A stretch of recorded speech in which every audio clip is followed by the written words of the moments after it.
There we go. Hey, So everybody. We are live. How's it going, Peanut?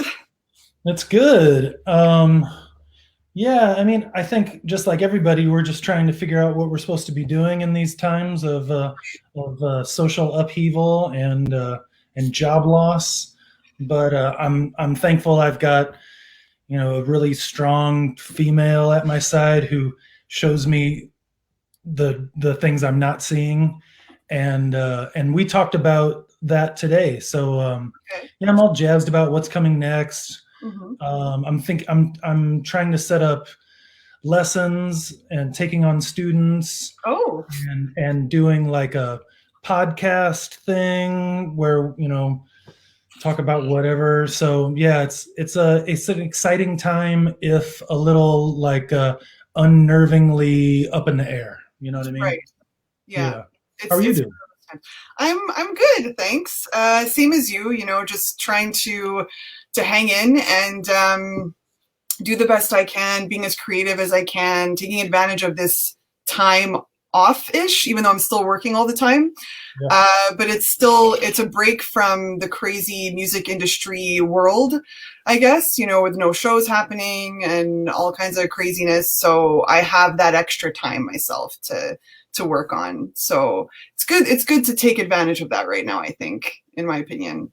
Yeah, I adhere to the philosophy that if you haven't like gained a new skill or haven't gotten better at what you're already doing, then Hmm. you're not using this time wisely. Because we all, I don't know, it's not extra time in the normal sense. Hmm. It's what do you do with when you're, what do you do with yourself when you're not doing what you normally do? Right. And for me, I'm practicing a ton. I'm playing a lot. I finally got the Jackson 5 song "I Want You Back" down Oh, as a masterpiece of a bass line. It was okay. something that I really wanted to tackle, Okay. and I play it, two or three times a day now, and I've got it backwards and forwards just in case there's a Jackson band that wants to form up. And yeah, it's something that everyone can kind of sing. Everyone knows the song, Hmm. but to play the bass line is really it's like sleight of hand. You got to kind of throw away the things that you're used to Hmm. and really listen and be ready to learn. And I'm doing the same thing with Rio from Duran Duran, which is the same thing. Total masterpiece of a bass line. Amazing, amazing. That's good. So you're learning new tunes. So this is what you've been doing during your pastime. I also heard that you're a big fan of Soul Cycle spinning and all that kind of stuff too. Or Oh, yeah. I mean, yeah. I had my 7-year-old son come up to me, months ago, 3 months ago. He's like, God, I wish Soul Cycle would open. And I go, oh, why do you want Soul Cycle to open, Clay? And he goes, because I know you miss it so much. And I'm like, I miss it so much. And I love being home all this time. Honestly, I right. asked the universe for a year off so I Okay. could be at home more, totally. So careful what you wish for. But yeah, I miss dressing up in silly clothes, which is what I do on stage and what I do in that kind of spinning world. Hmm. Putting on tights and bright colored clothes, and Right. it's just so much fun. So I really miss that aspect of it. But and getting just totally covered in sweat and realizing how good, you know, whatever Janet Jackson song they're playing, or if it's Britney Spears or whatever, like. And there was this like thing when artists would die, like when Bowie died, it was all Bowie for that session, and it Right. was incredible. Everyone was kind of feeling the same feeling, and then working out and sweating together. I miss it so much. And it's the same thing with shows, dressing up and sweating and being Hmm. in the moment all together. It's so important, and Hmm. it's such a lost thing right now that to the faithful, ourselves included, it will be back. Hmm. I promise. Where are you currently located now? I'm in Los Angeles, like Pasadena area. Okay, so you guys are experiencing a lockdown right now then, because from what Yeah, I understand, there's a curfew and everything right now, right? there was. It got lifted, I believe, yesterday. Oh, So I okay. can drive around after 10 if I want to, Oh, which is cool. which is a nice thing. Okay, I'm in Montreal and we started a curfew um I'm going to say 2 weeks ago, and Yeah. it's at 8 p.m. Our curfew starts at 8. Oh my gosh. Yeah, I That's mean, it's good. I brutal. get it, but at the same time, it's a little bit early because some people work past that time. So it's a little bit, they've been giving out fines like crazy. So, Wow. yeah. Yeah. I mean, it seemed like such a strange thing for me. Like, why are you cutting it off between 10 and 5? Like, there's Mhm. already nobody out at that time, but I Mhm. guess the people that are out are kind of unhinged and, Right, whatever. So I right. don't know. I'm happy I'm not the governor, Yeah, and my and I God. wish we had some kind of international leadership in Hmm. this where we could all be kind of like on the same page and taking care of each other the way that we should be. But Absolutely. in the meantime, we just got to do the best we can. Oh, yeah, that's all we can do. So you guys, 311, you're celebrating, I mean, you have been celebrating your 30 years together, same five guys. It's a really weird time to celebrate something like this because what you're doing right now is you're doing the live streams, you're doing, I believe you had a couple of drive-in shows back in November. Yes, Well, yes. so like how do you think this like new beautiful disaster is the new norm? Or like where do you see the music industry going at this point? Is this something you see happening more often? I don't know. I mean, I see the streaming aspect as a marriage puzzle piece to the live shows where people can be at home and enjoying the shows Hmm. and be, okay with that because they're used to it, over these last whatever 10 months or however long it's been. Hmm. It's something that I think will be baked into the normal when it gets back to that normal. But yeah, I mean, having no audience or having an audience removed is super weird. And Hmm. luckily, we've done enough TV and videos for us to be able to, make some kind of make it feel like a live show even if there's nobody there, but it's really hard. I mean, it's that acting aspect of being a musician which we're not really that good at, but we'll do it if we have to. So Right. hopefully things will get back to normal as much as possible, and then we can just piggyback the streaming side of things to bring more people to the live show even if they're on their couch not actually at the show. Hmm. So that'll be a nice, way to have more people involved. But yeah, I can't wait to on the regular play shows and travel like I'm so used to doing over the past, 28 years, 30 years of being in a band and touring like 28 years, like I'm saying. So, yeah, we're really like fish out of water, but we're also really good at adapting. And, you know, if all we got to do is take a break and take a breather and wait for things to get normal, then we're capable of that. Hmm. I don't think we're really in the mood for making new music right now, so I'm looking to collaborate with people, and I'm Hmm. having fun reaching out to my contacts and Okay. seeing what everyone else is up to, if they need bass lines or they want to, whatever. So it's Mhm. really fun kind of community building, but it is so different than normal that it's this will never be normal. Hopefully we'll get back to the normal that we're used to. What would be cool, actually, I was discussing this with a friend the other day, is when we are back to normal, if we can have both, if we can do a live stream at a live show. So for those who couldn't make the show or they were sick or something, they can still watch it at home and pay for a ticket, and then we can still be able to go to the show. So have best of both worlds kind of thing. So maybe that's now that we have all the setup for it. Now we've gotten used to the live streams. We can do both when things get back to normal. Yeah, I think that's very highly likely. I think that's what's going to go on. I can even see people like, like whatever, like boxing events where people will gather at the house and all watch it together, and make it a community like that, even if it's a couple of households or a few households. And I think that's great. We Mm-hmm. love it when people get together. I mean, that's what really made us want to do it. If I wanted to play music at home, like the teenager I was, I Hmm. would have kept doing that, but I fell in love with the audience, and I Right. fell in love with reacting to the audience and watching their reaction to us. Hmm. So it's a trip, hopefully, whatever. Well, yeah, What 'cause doing our best. you guys are like you tour all the time. So this and the last it's funny because in our last conversation a couple years back, one of my questions was, what do you do in your downtime since you have so little of it and now you have so much of it? It's like the tables have turned. So, I mean, does it feel good? Because you mentioned earlier that you're kind of glad that you have all this extra time now to learn new things, skill, songs. Is there anything else that you're happy about having all this downtime? You're spending time with your family. Yeah, it's really about that. I mean, my sons are 7 and 10 right now, so we're in this amazing strategic time where they're very aware and they're soaking everything up, Mm-hmm. and they need me. So I love being home. It's great. It really is. It's fantastic. But so much of me is traveling, and bringing them along for those travels and showing them, what New Hampshire looks like, or Montreal, and all these things that I can't do in California as Aaron.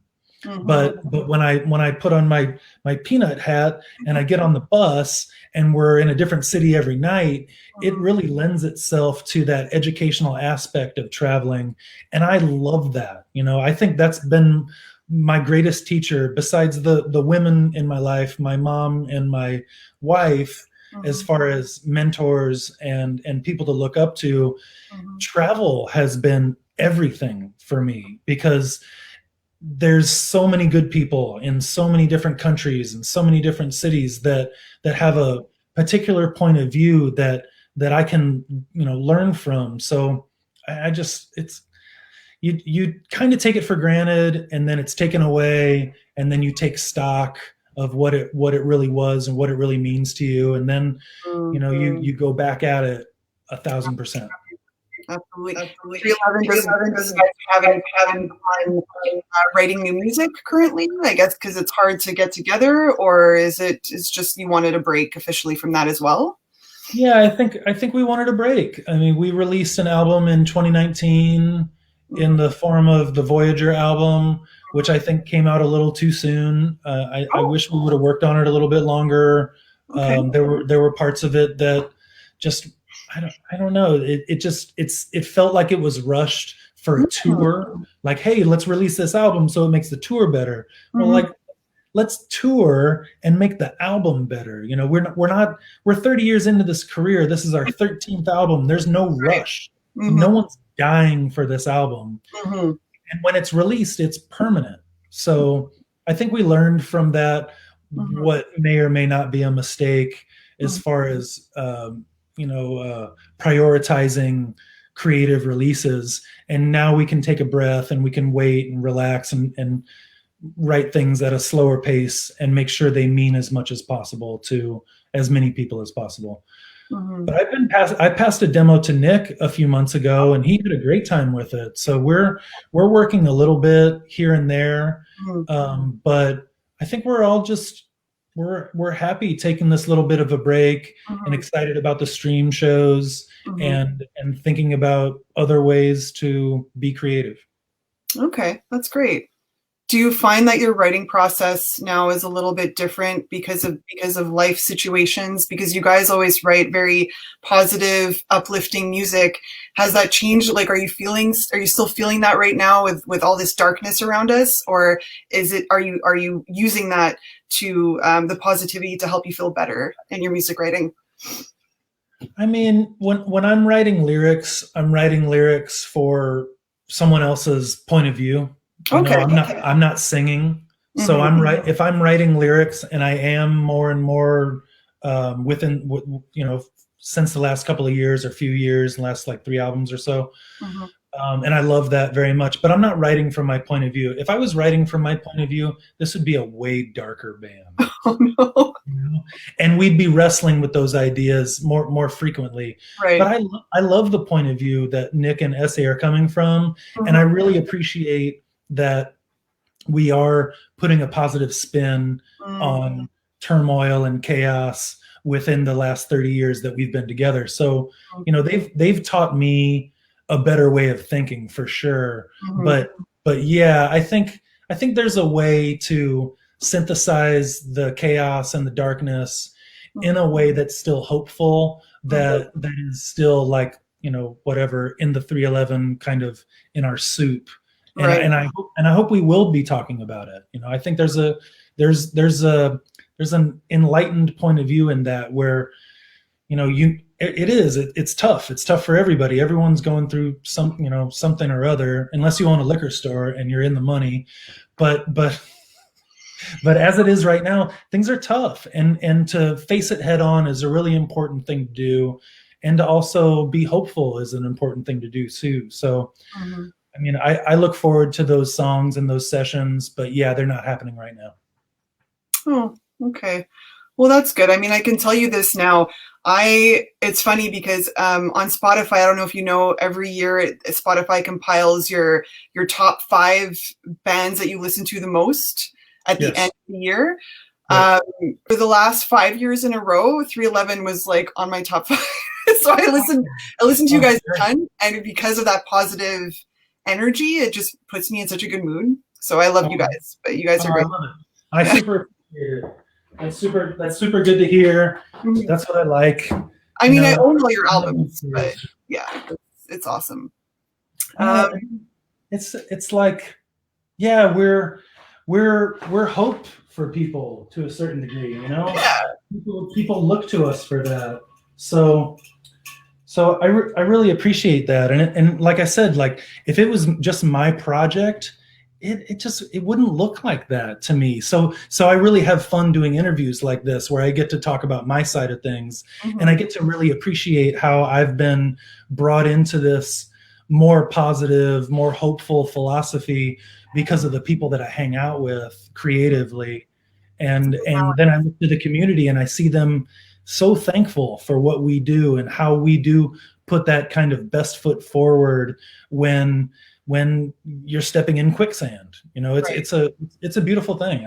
I really appreciate it. But Yeah. yeah, I like the darkness. I can swim in there. I'm comfy in that. There's something okay with that. Well, you are, from what I remember, you are really into horror and any particular album, like top 10 of 2020, let's say, or something that you've been listening to a lot of that's dark. Can you drop anything that you've been listening? Oh, I mean, the Baroness album, So good. Golden Gray, Yeah. came out in 2019, right? And I can say, I mean, it's not inherently dark. It has a lot of darkness to it, Mm-hmm. and it's not hopeful either. It is what it is. It's just a beautiful piece of art. But I Mm-hmm. fell in love with those guys Mm-hmm. in 2019, on our summer tour. I was listening to it every day. I'd wake up, make a liter of coffee, Mm-hmm. and go walk around and watch the show being set up with my headphones on, and listen to Baroness just endlessly, day in, day out.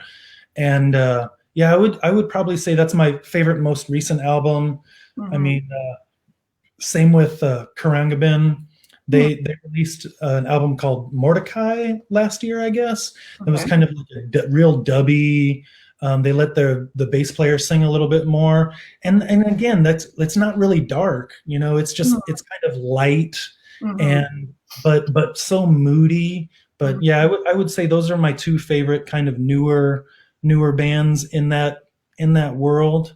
And I Right. and I always draw a blank when the question is pointed at me, Right. but that's the best I can come up with now. I mean, I've been listening to lots of African music. I've been listening to lots of 70s Mm-hmm. Louisiana soul, Mm-hmm. and anything that comes my way. Really, I'm such a fan of new music that it's always something to look forward to. I love the new Tame Impala album. I Okay. think that's absolutely brilliant. Mm-hmm. And again, it's like, it can be, you can tell maybe there was a mental funk going on, but he just wrote his way through it, and I don't know. It's music makes everything better, Mm-hmm.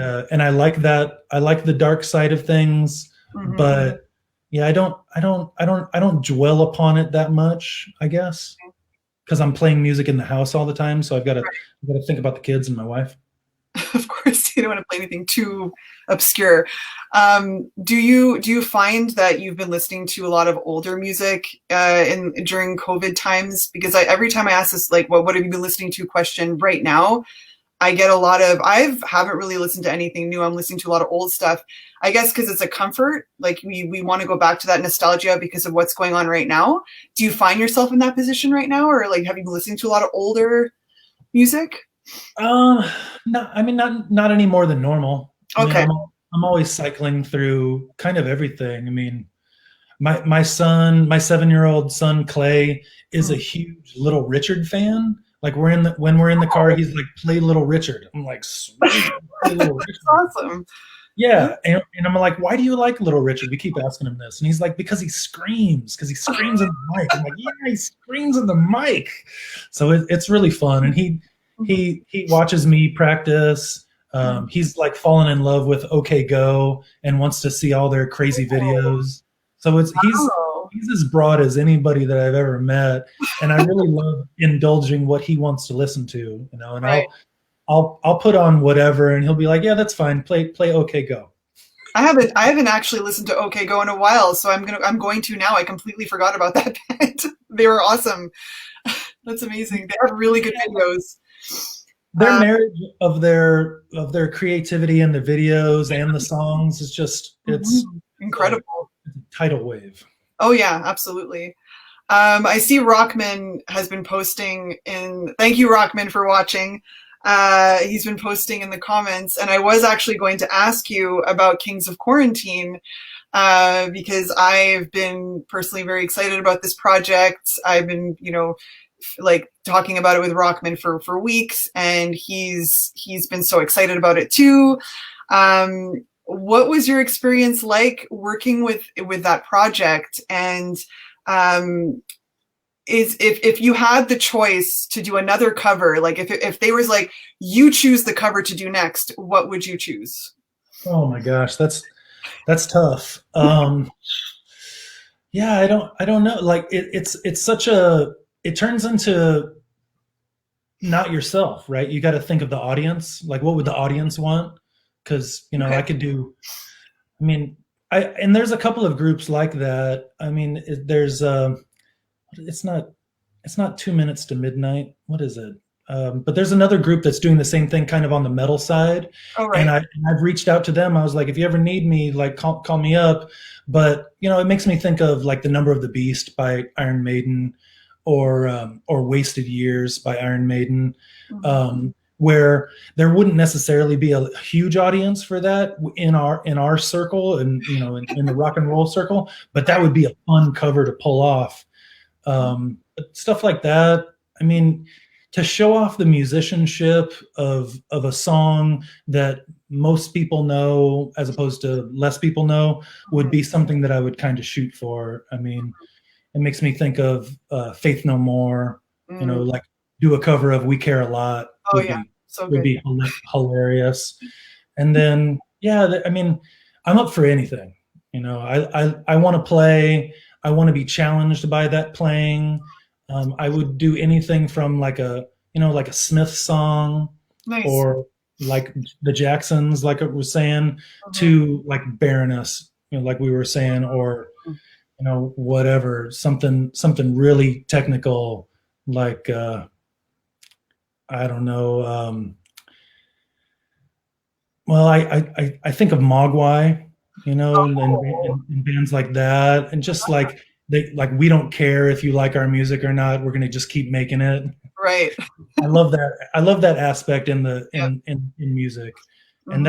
that's a great audience to kind of shoot for, is the people who could care less Yeah, audience. that's true. But yeah, I'm up for whatever. Seriously, it's like there's so much good music out there. Mhm. Um, Oh, Primus. There we go. Would yeah, you do Yeah, the bass. yeah. Obviously, it's all about the bass.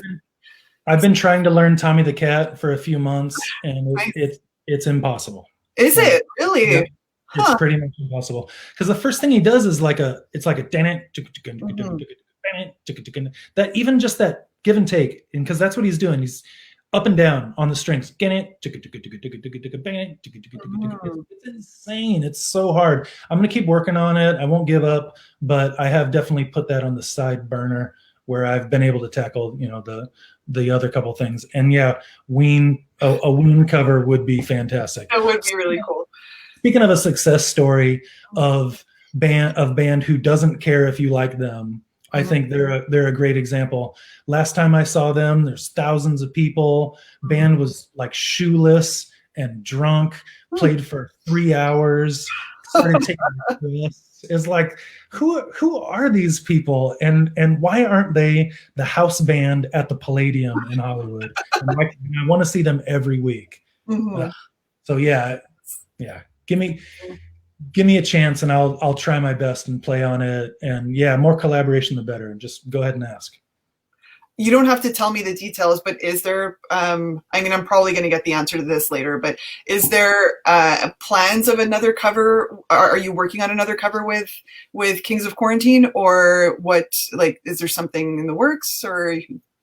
I think they're probably looking to spread out their spider web probably to more people. So they're Right. asking the musicians. I mean, Yeti Ward, Chad Ward, aka Yeti, who is the drum tech for the Foo Fighters and Slipknot, Mhm. is the big brain behind this. And we took him out on his first tours, Mhm. and like he was driving for us, he was teching for us, so it meant that he got maybe a couple hours of sleep at night. Literally kept us alive for 6 months while he was driving our RV after working a 12-hour day. Absolute insanity. So for him to call on me for anything is an easy yes for me. Mhm. And collaborating with Wes from Limp Bizkit in Mhm. this Kings of Quarantine cover of the Mountain Song by Jane's Addiction was Okay. just, it's like a meal that I've been waiting to eat Yeah. all my life.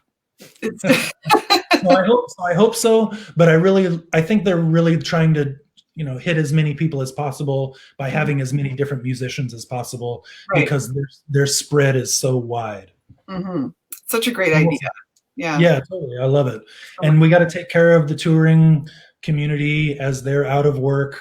And, Exactly. and Yep. his roadie relief Mm. program has been spot on, right on the money, and totally in the right place for all of us who Mm. travel and entertain for a living. Absolutely. Absolutely.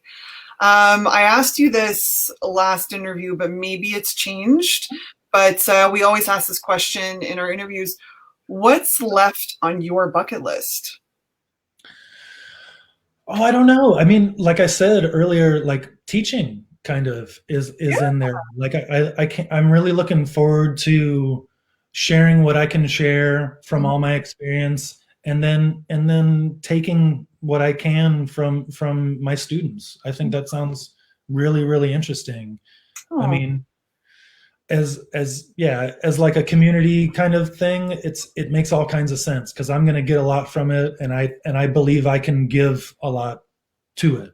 Mhm. But outside of that, I'm a filmmaker at heart, Oh, and I wanna do that, and a storyteller as well.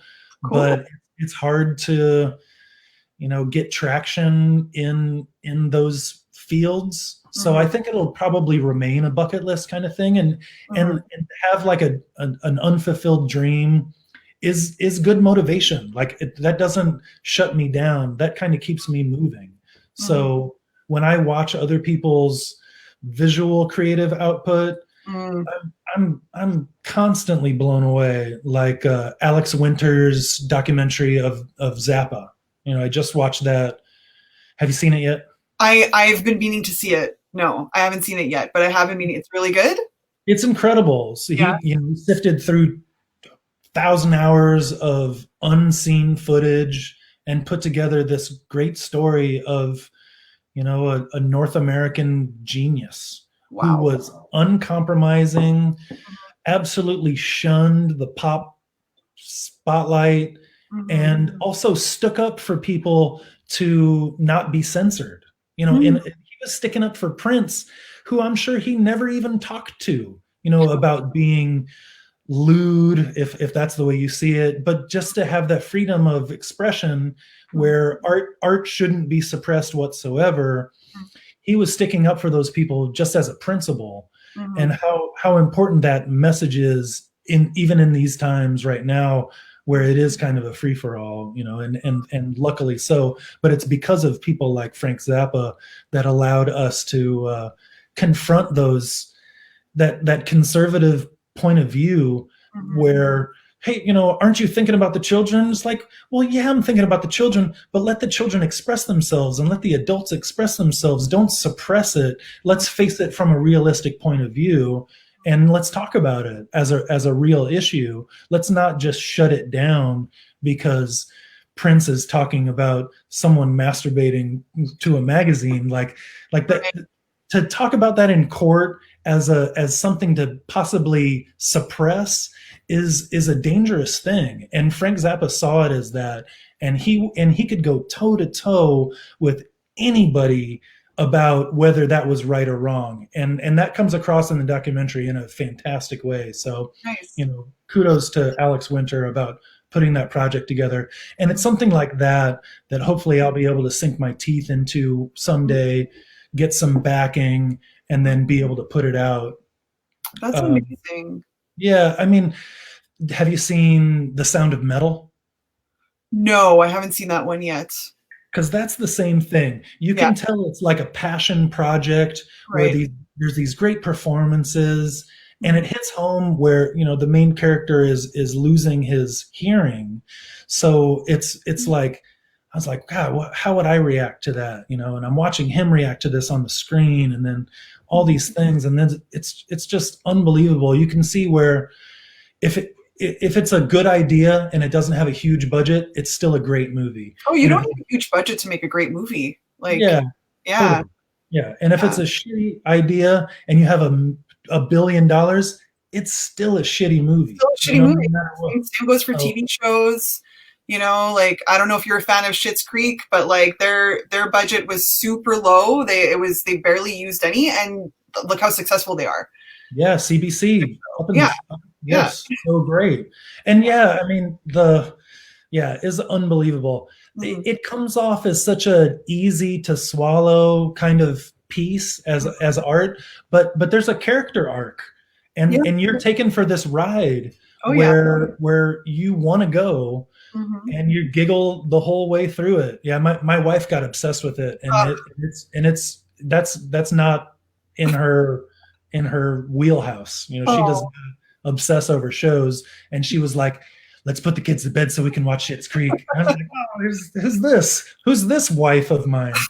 And it's great. I love the Canadian creative point of view. I mean, I fell in love with the Kids in the Hall oh when yeah, I was great a kid. show. Or Letterkenny. I don't know if you watch Letterkenny as a beer drinker. Um, have you seen Letterkenny?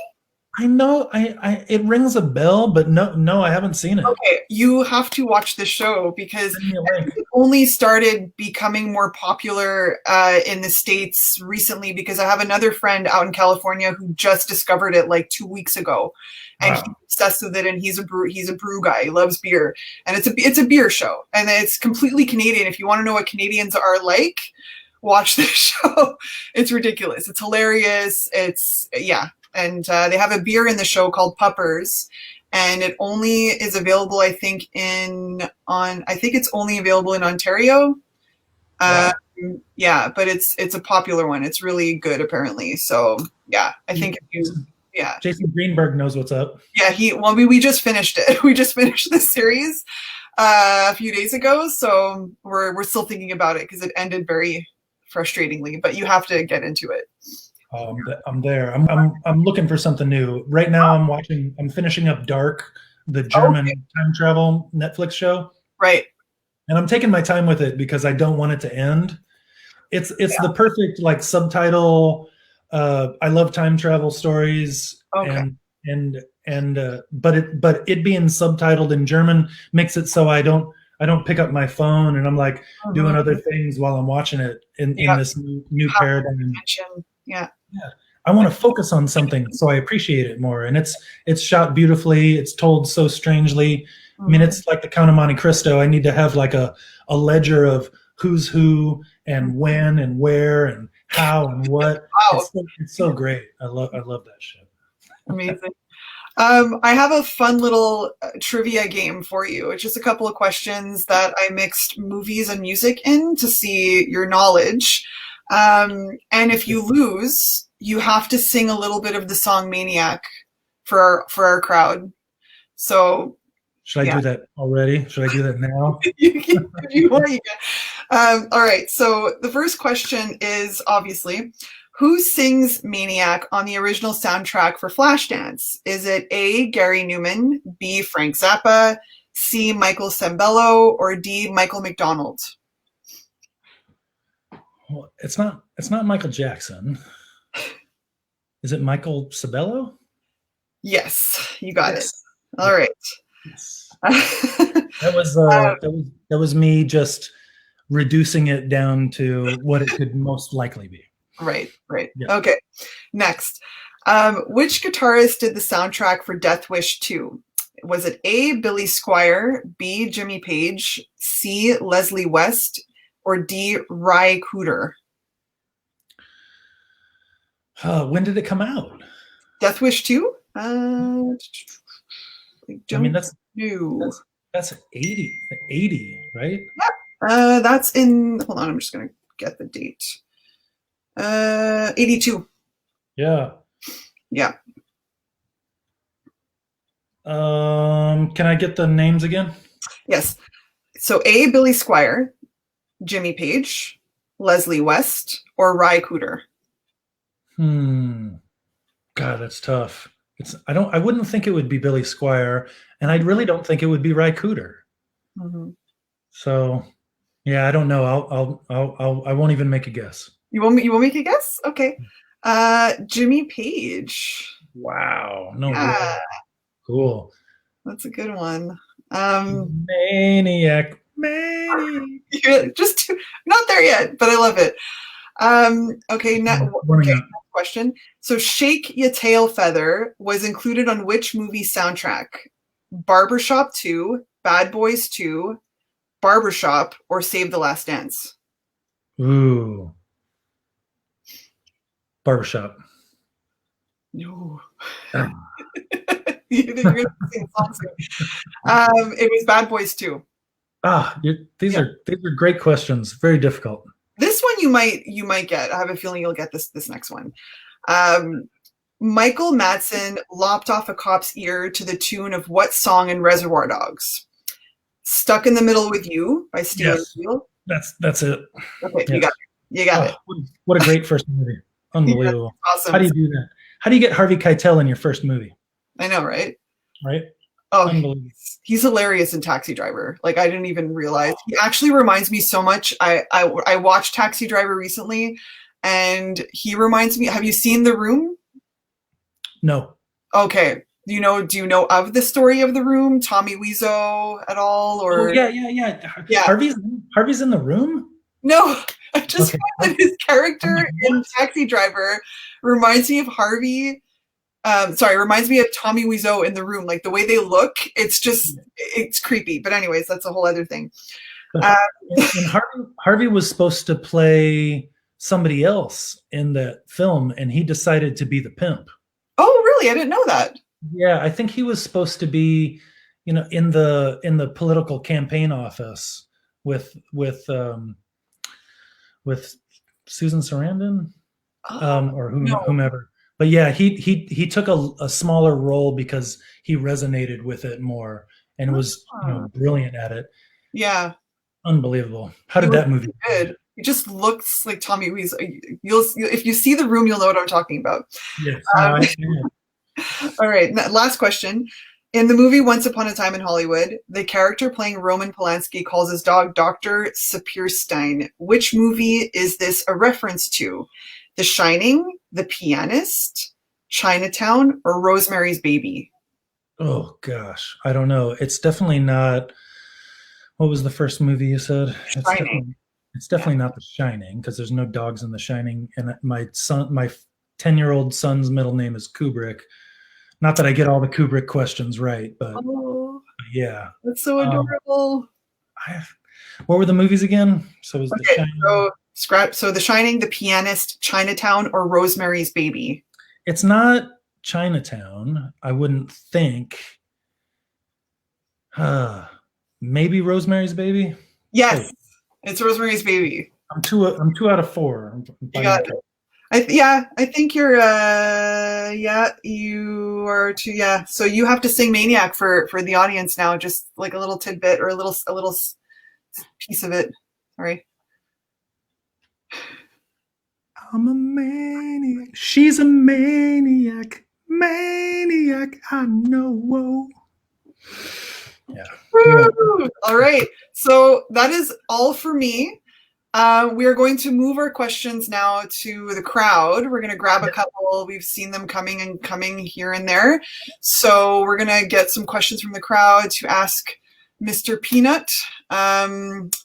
And what's the first question? So, what are your thoughts on 311's next project? Is one in the works? Any discussion of it? What would you like to hear from yourself? Yeah. Yeah, I don't know. I mean, it's gonna be. I think we're gonna wait. We're gonna wait for the dust to settle. We're gonna tour before we do anything like that. Mm-hmm. I mean, I think we're in a good place creatively within the last albums, between Stereolithic, Mosaic, and Voyager. I think we're in a good place as far as writing. Mm-hmm. I think we kind of know what we want, more or less. We're also challenging those ideas. Um, when we first got started and we really started recording with Eddie Offord on music and grassroots, we talked about making the songs timeless.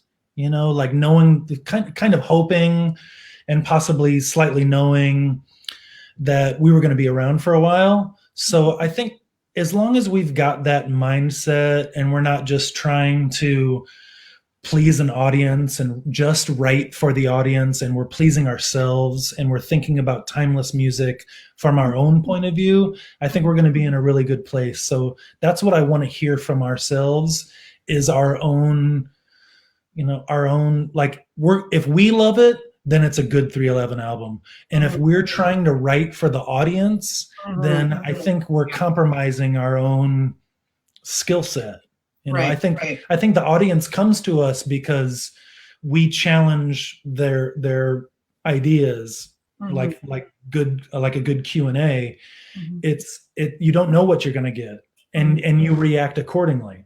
Mm-hmm. But if it's canned and it's like, I don't know, self-deprecating in that way, where we're not trying as hard as we should, then it's not really worth doing. Right. So we need to find challenges in this musical landscape of being an entity for 30 years. And that's what'll get us in the studio and get us to make another really, really, really good album. Awesome. So yeah, I think it's just a matter of time. Amazing. Yeah. Oh, okay. So Scott Miller asks, where did the nickname Peanut come from? Also, what about Doug's nickname? Is it short for sweaty ass? It is short for sweaty ass, and since that was already taken, I had to go with Peanut. There was nothing left. There's only two nicknames in the world. One is sweaty ass, and the other is Peanut. But Essay's been fun to play with. It's been like, semi-African was one that I threw to him, and he was like, "Oh yeah, it's really good." Or, and he likes scribe assassin because he's a writer, and Right. the soul assassin, Cypress Hill kind of thing as well. Essay is fun because you can play around with it, but Peanut came from my head shape. I have a peanut, more so when I was a kid, shaped head, and I like that too because it is kind of, I know it makes fun of me. Like, I'm not going to take myself too seriously because most people call me Peanut. In the creative world, that's how I'm known. So I'm not going to take myself too seriously. That's how we all should be. Don't take yourself too seriously. Just have fun. Yes. Which is your favorite 311 album, and how difficult was it for you all to synchronize the drum section of Applied Science? Oh, I don't know. Favorite 311 album. I mean, it's tough. You're always gonna love your first output a lot. I mean, that's the album that you wrote when you were a kid, for 10 years at least. Yeah. And then the second album is also like such a test. What are you going to do next? What are you going to write in 6 months that has the same amount of emotional levity? And then what do you do after that? It's all those things. So it's a big question, but I mean I would be a tie between Grassroots and Transistor, our second and our fourth albums, as far as like this is what we needed to do, and Mhm. I'm impressed with what we came up with. Oh yeah, love Transistor. uh, It's a good one. yeah, I mean Mm. that was us not trying to make the same album again after great success. Yeah, Yeah. definitely. What was your inspiration for the opening bass line of "What Was I Thinking"? Hmm. I mean, anyone who's ever listened to Level 42 and the bass player, lead singer Mark King, he's my inspiration for Hmm. for that for that bass line. I mean, the two-handed slap thing that Lewis Johnson was doing in the Brothers Johnson was his inspiration, Mhm. but he took it to the next level and started doing it faster and even more melodic than Lewis. And I simplified an idea of his to make What Was I Thinking. So yeah, he's a huge influence. Mhm. And he for me, he invented that technique, Mhm. but since I've done research, he took that from somebody else too. So we're all in this never ending, or forever going chain of influences Mhm. where hopefully we get to add to that story. So yeah, Mark King. Nice. What kind of movie would you write or direct if you should have the opportunity? Ooh. Hi Sonia. It would, I mean, I like to say this, and I don't know if it's entirely true, but I would like to write slash direct a movie that a certain amount of the people walk out of. I would love. That's what I would want, and I've seen that. I Okay. saw that in Abel Ferrara movie, Mhm. the guy that did Bad Lieutenant with Harvey Keitel. He Right, did right. a movie called The Funeral with Chris Penn, who Mhm. has a great singing scene in it. Speaking of Maniac, and people walked out of it.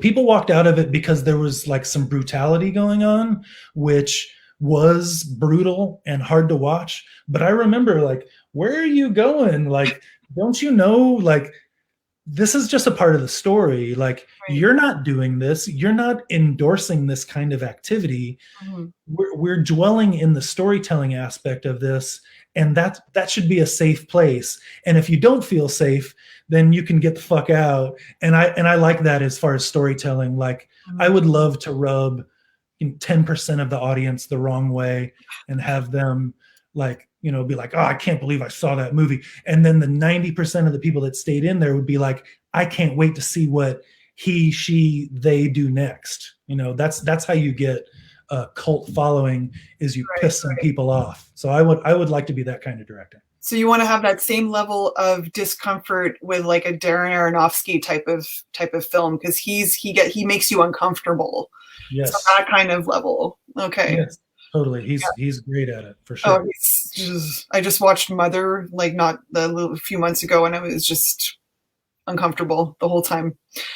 I saw it in the theater the day it came out, Oh, and the point, people started laughing at the screen here in LA.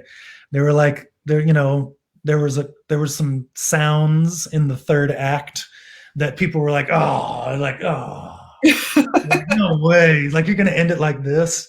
right. Uh, I was like, oh, this is crazy. I can't believe he's doing this to us. But yeah, I love that. Take me on a ride. Take Yeah. me where I haven't been before Mhm. and make me never forget it. Right. That's a good. Makes sense. We have time for one more question. So what has been your favorite opening act for 311 over the years? Oh, Huh. that's so tough. That is so tough Hmm. because we've had So many. countless Yeah. fantastic opening acts.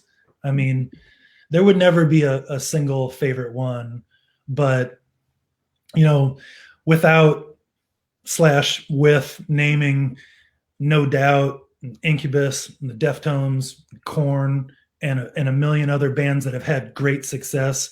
I would say that my favorite opening act for 311 would probably be The Urge, which is a band from St. Louis Mm-hmm. who opened up for us over 100 times Mm-hmm. and made sure that we turned out to be as good of a band as we did, because when they got on stage or when they left the stage, they left the audience in an absolute sweaty frenzy of a mess, where if we didn't play as good as we could and put on as good of a performance as we were capable of, the Mm-hmm. show would have sucked and they would have stolen it from us. So they made us step up in that way, and I'm Right. forever thankful for how good they were. So I would say The Urge. And then my least favorite act, and it's no knock to him, Okay. was Snoop Dogg. Snoop Dogg opened up for us for a whole summer, and it sucked because he was so fucking good. If he wasn't doing his own smash, gigantic, huge song, he was doing someone else's. He would bust out like Jump by House of Pain, and the place would go bonkers, and then he would do Gin and Juice, and you're like, this is not fair. Like, I've never seen anybody really work the audience like Snoop, and that's why he's my least favorite opener.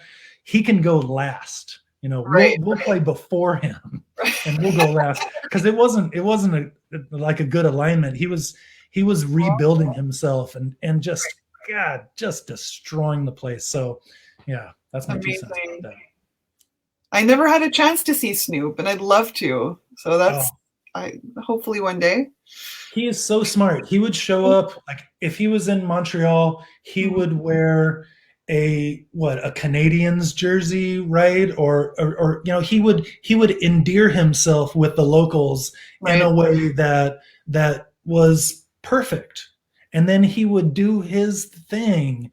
Mm-hmm. And God, it was such a hard act to follow. It was brutal. Aw, that's hilarious. And I like Well, it. I think we're good to go. Thanks, Joan. That's my So mom. thank you, Peanut, for Yeah. taking the time. Thanks to Peter, your dude, who organized this whole thing with me. He was great. You are great. And thanks everybody for watching. Peanut, do you wanna plug anything? I know you guys have a live stream coming up in a couple weeks. Do you want to talk about that a little bit? I mean, what is that, on the 19th? Yeah. It's February 19th. Yes. We're doing the Blue Album stream from our studio. Can't wait. I was practicing it right before we started the interview. What a fun album. I mean, So good. I was 21 when that album came out. Um, that was us working with Ron St. Germain for the first time. Total hero. He had done work with Bad Brains Nice. and a bunch of other bands that we fell in love with.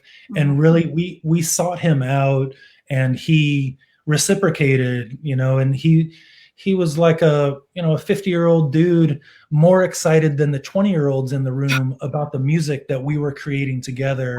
Wow. And he taught us so much about the analog experience and recording to tape and getting great performances and all these things that we will forever carry with us.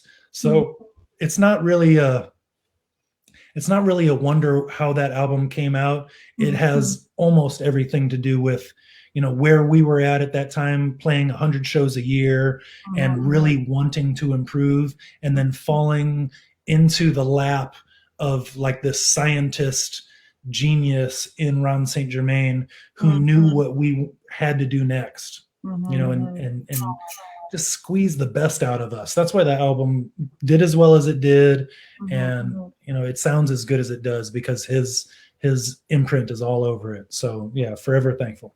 I'll be sure to be into that live feature. So yeah. Please and thank you. No problem. Guys, if you want to give us a follow, next week we'll be interviewing Montreal local band Yesterdays. So tune in next Tuesday, 9 p.m. Eastern. We are with Peanut right now, ending off.